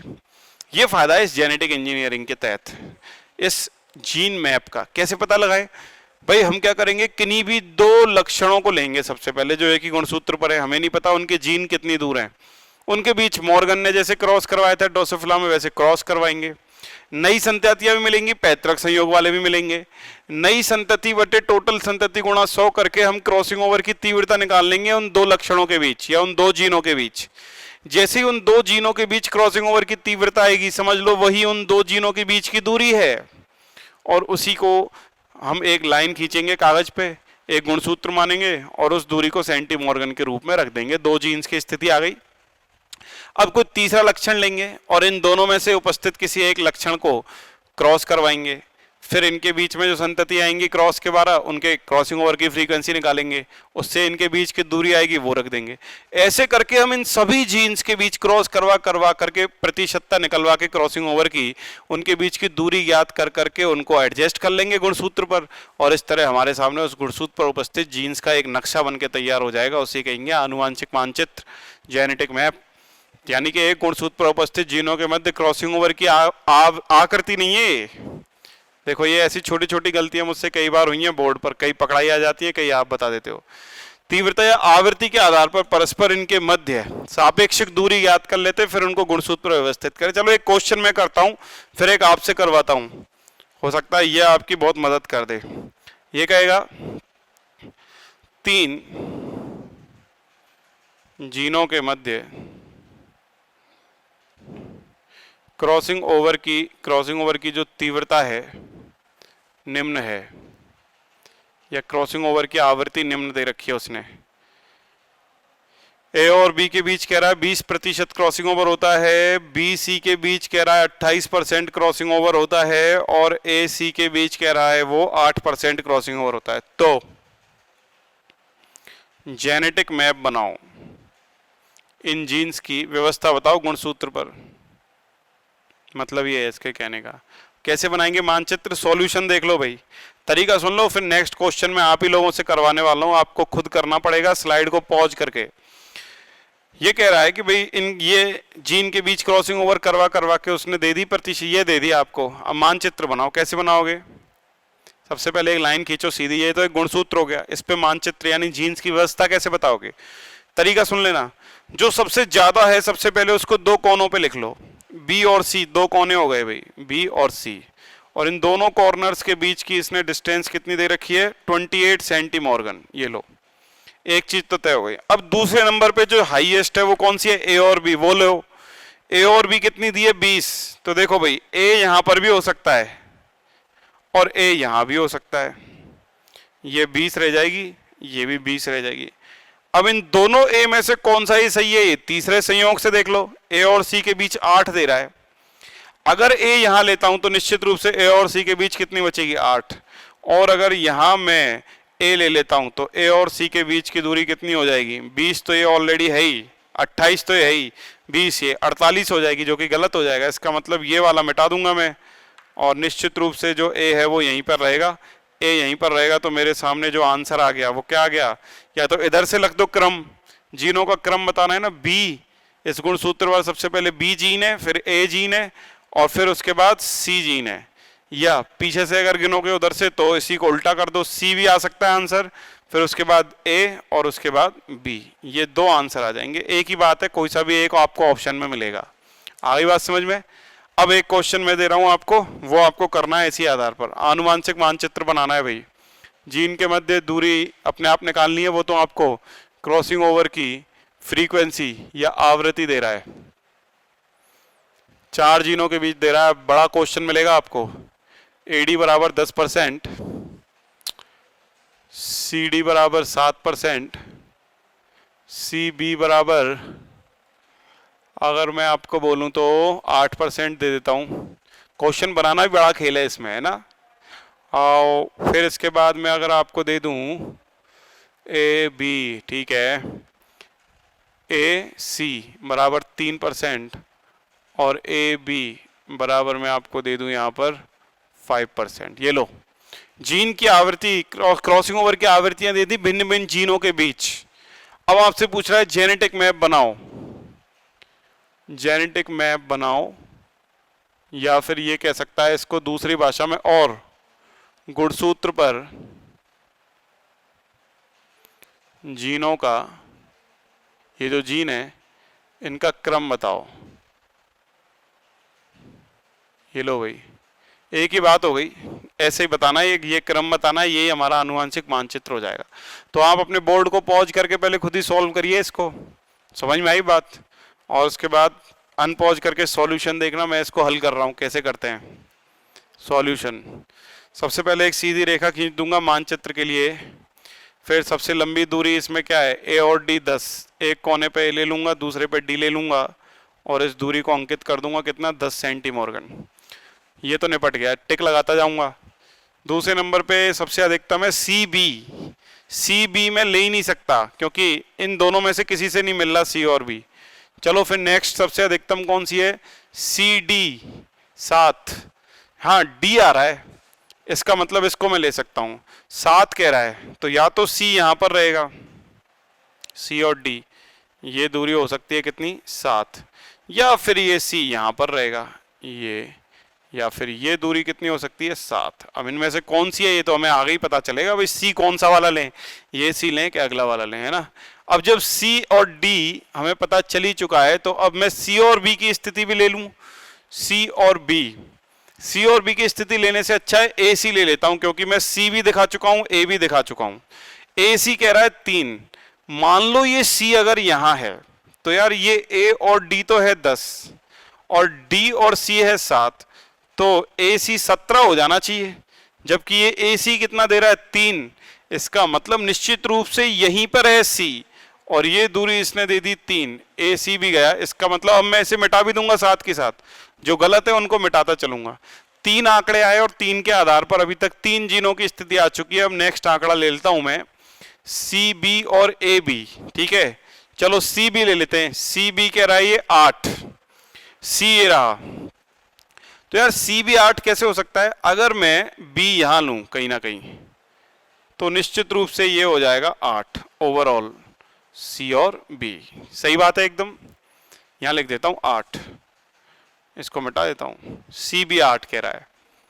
और अगर बी इधर कहीं है, तो यार ये सी डी 7 है, तो यहां से चलेंगे तो यहां पर लगभग ये कितना हो जाएगा 8 सी बी, ठीक है भाई, ये स्थिति हो सकती है। सी बी की स्थिति ले ली मैंने दोनों। अब लास्ट में ए बी से सब कुछ निर्धारित हो जाएगा।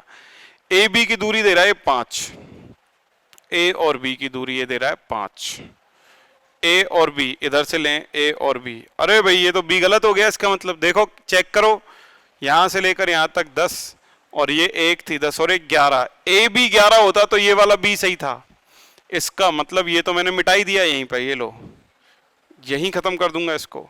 अब यही बी हो सकता है, चेक कर लेते हैं 5 है क्या सही में, यार बी सी 8 है, ए सी 3 है, तो 8 में से 3 गए तो ये दूरी निश्चित रूप से कितनी बची, ये वाली दूरी, ये निश्चित रूप से कितनी बची 5, और यही कह रहा है ए बी कितना है 5।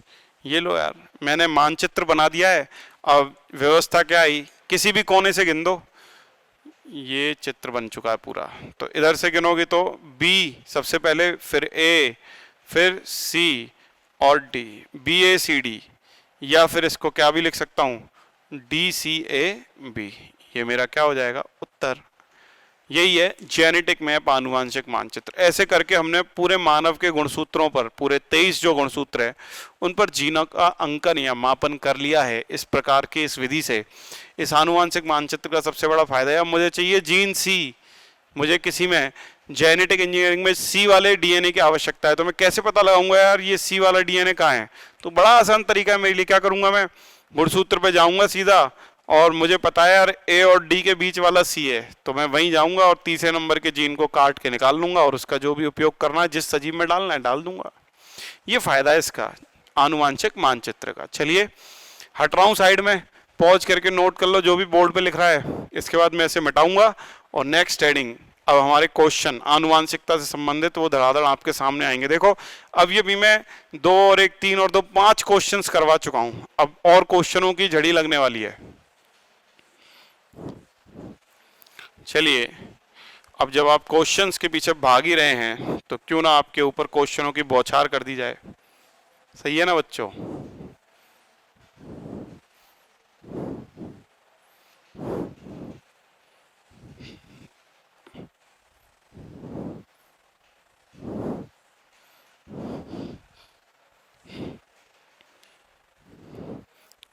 लिंकेज से रिलेटेड क्वेश्चंस की जब बात चल रही है तो एक क्वेश्चन और ले लेते हैं।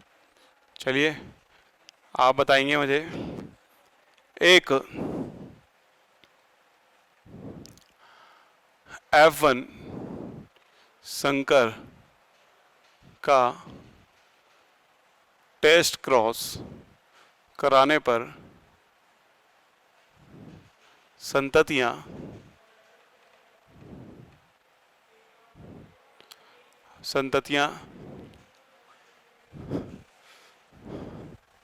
कितनी संततियां, वो लिख देता हूं, 750 संततियां नए संयोग या पैतृक संयोग लिख दो, पैतृक संयोग वाली प्राप्त होती हैं यदि कुल संतति 1000 हों तो संलग्न जीन के मध्य दूरी बताइए। संलग्न जीन के मध्य दूरी पूछ रहा है भाई, सॉल्यूशन खुद ही कर दो। अब तो ये तो डायरेक्ट हो जाना चाहिए, फॉर्मूला बता चुका हूं आपके लिए। अरे नए संयोग कैसे निकालोगे, 1000 माइनस पैतृक संयोग बटे कुल गुणा 100, ये नए संयोग है भाई, नए। तो नए कैसे निकालेंगे बताओ आप, 1000 माइनस 750 कितने आए, 250 संयोग नए आ गए, और कुल हैं 1000, इसने दिए क्वेश्चन में, 100 से गुणा करोगे 20 25%। क्रॉसिंग ओवर की आवृत्ति, क्रॉसिंग ओवर फ्रीक्वेंसी आ गई है तो 50%, तो यही होती है दूरी, इसी को लिख दोगे 25 सेंटीमॉर्गन। ये आपका क्या हो जाएगा, उत्तर। आ गया होगा क्वेश्चन समझ में। चलिए नेक्स्ट क्वेश्चन करते हैं, करते जाइए और बताते जाइए। ये कह रहा है आपको कि एक F1 द्विसंकर का जीन प्रारूप, एक F1 द्विसंकर या डायब्रिड का जो जीन प्रारूप है वो आपको दे रहा है ++ AB है। तो एक F1 द्विसंकर का जीन प्रारूप ++ AB है, तो आसान शब्दों में बताना, 20% क्रॉसिंग ओवर की स्थिति में, 20% क्रॉसिंग ओवर की स्थिति में कितने प्रतिशत, कितने युग्मक किस प्रतिशत में प्राप्त होंगे।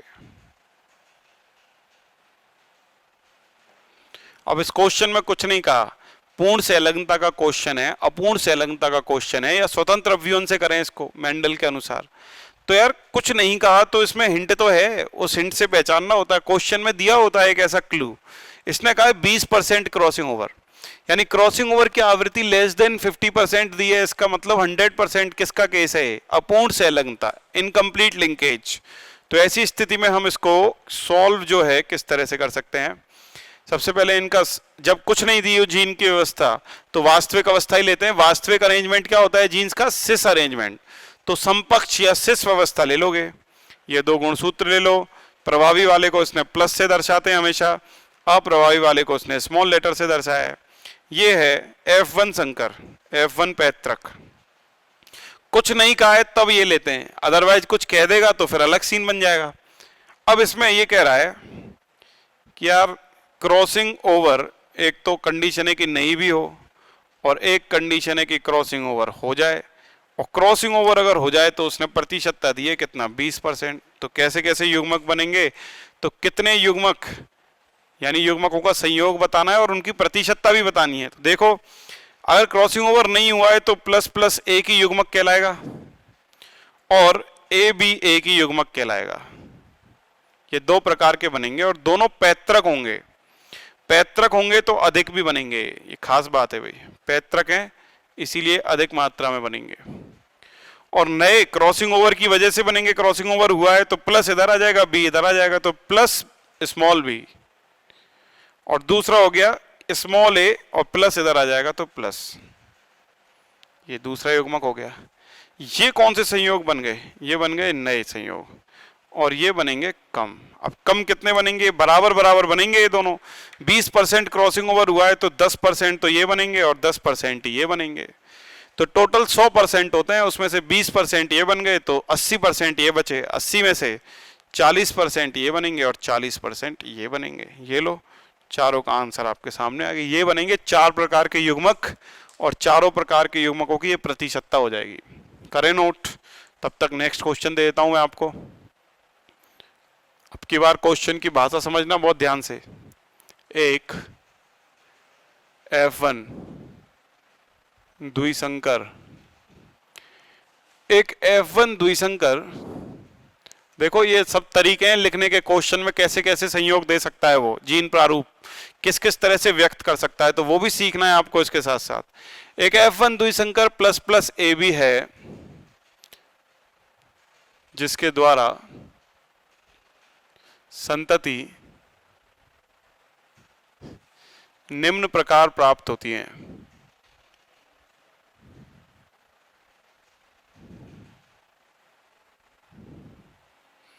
संतति की जगह मैं लिख सकता हूं भाई युग्मक, एक ही बात होगी है ना, युग्मकों से संतति बनेंगी, जिसके द्वारा जो युग्मक है वो निम्न प्रकार से प्राप्त हो रहे हैं, और वो प्रकार क्या दे रहा है?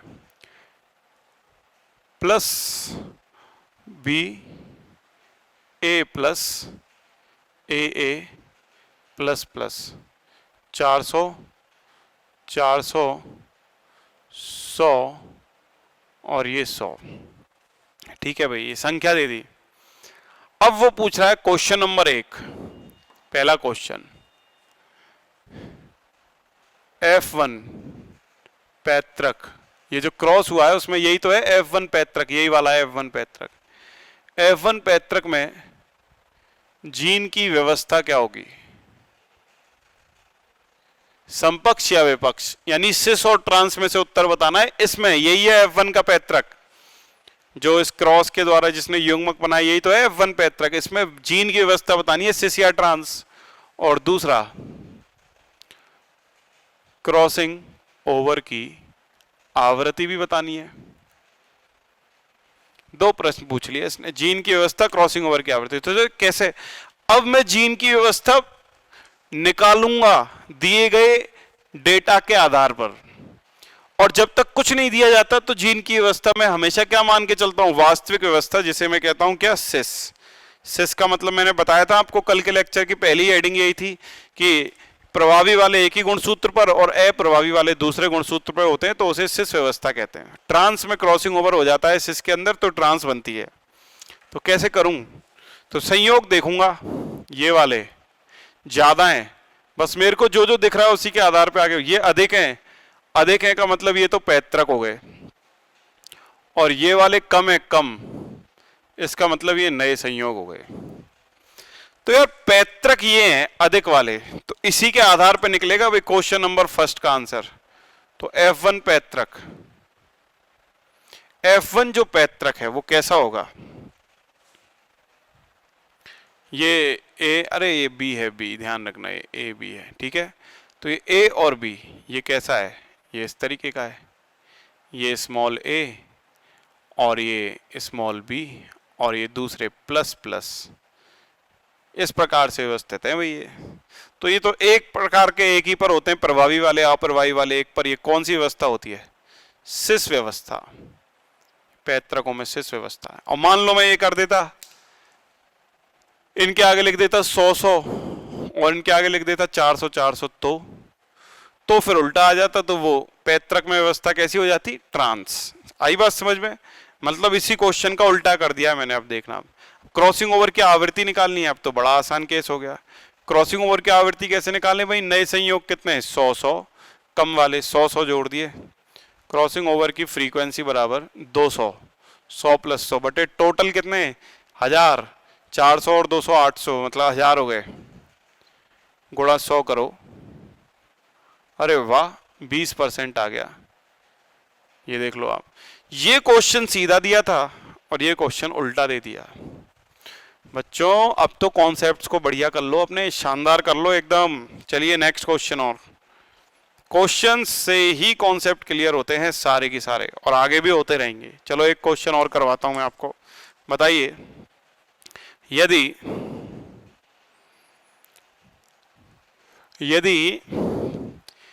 एक युग्मक, प्रत्येक कर देता हूं, यदि प्रत्येक जीन विनिमय युग्मक में क्रॉसिंग ओवर या जीन विनिमय की आवृत्ति 10% है, तो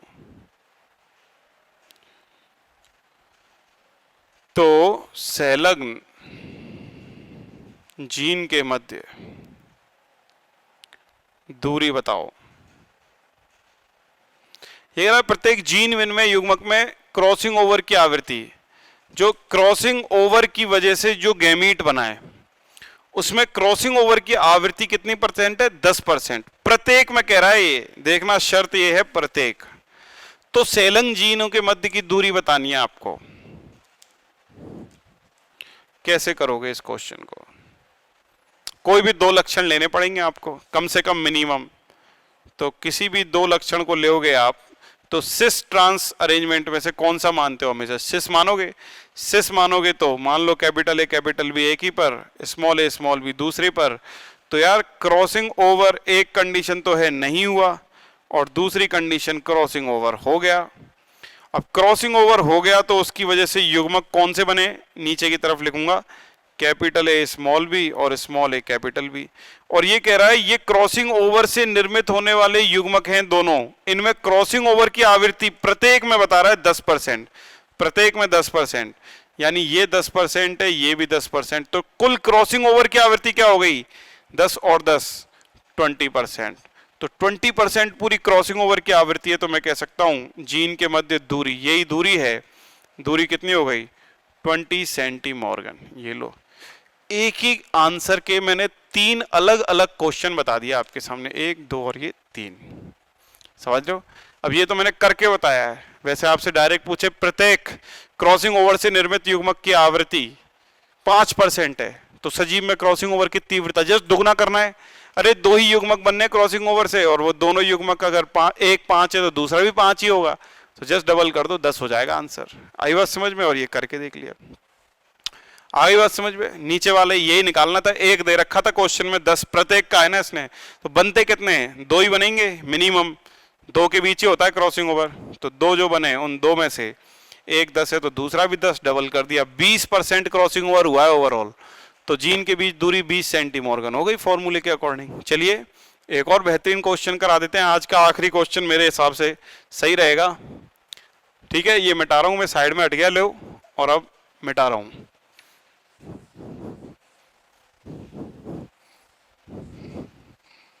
आज का कार्यक्रम यही समाप्त कर देंगे बच्चों इसके बाद। चलिए क्वेश्चन देता हूं आपके लिए। क्या है क्वेश्चन? ध्यान से देखना और सुनना। एक F1 द्विसंकर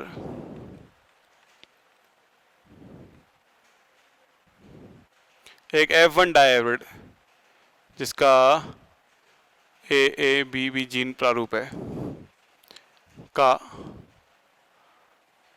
एक F1 द्विसंकर द्वारा, सीधा ही लिख देता हूं, निम्न स्थिति में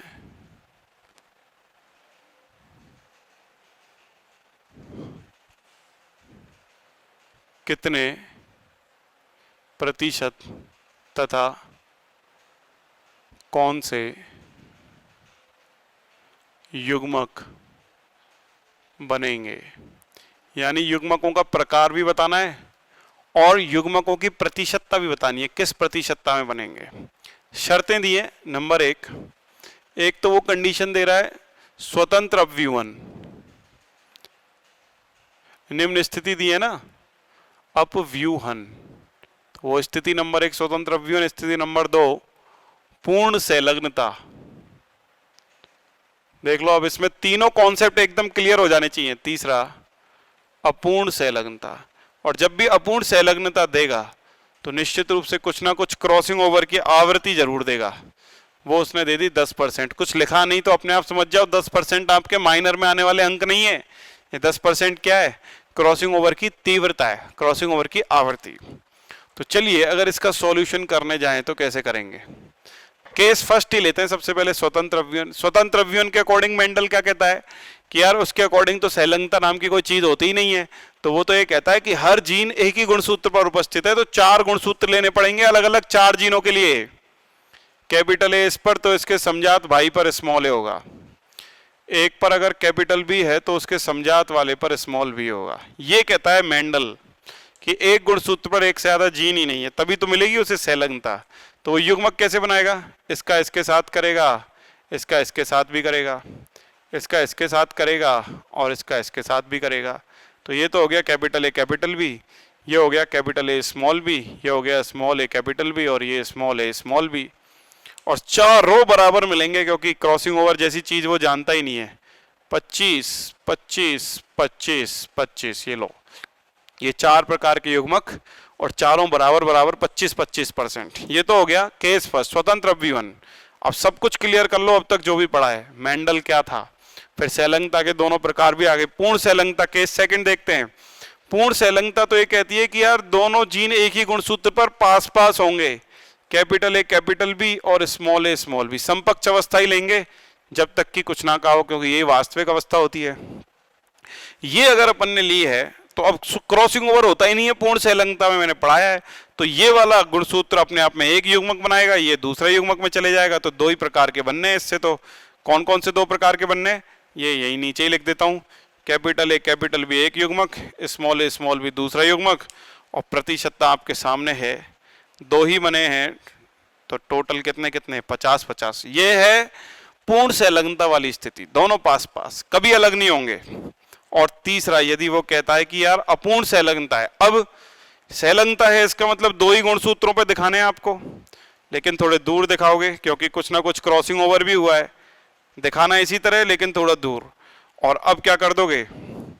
अब 2 स्थिति बनेंगी आपके पास, एक तो क्रॉसिंग ओवर नहीं होता और एक क्रॉसिंग ओवर हुआ है। क्रॉसिंग ओवर हुआ है तो कितने % हुआ है, उससे नए संयोग बनेंगे 10%। ये देगा आपको क्वेश्चन में। तो जाहिर सी बात है बिना क्रॉसिंग ओवर के 2 तो पूर्ण संलग्नता जैसे ही पैतृक संयोग आ जाएंगे, capital A capital B small A small b, 2 तो ये बन गए। और चूंकि ये 10% क्रॉसिंग ओवर है तो बिना क्रॉसिंग ओवर वाले कितने हो गए? 90%। 90% का मतलब बराबर बराबर बांटोगे तो 45 ये और 45% ये।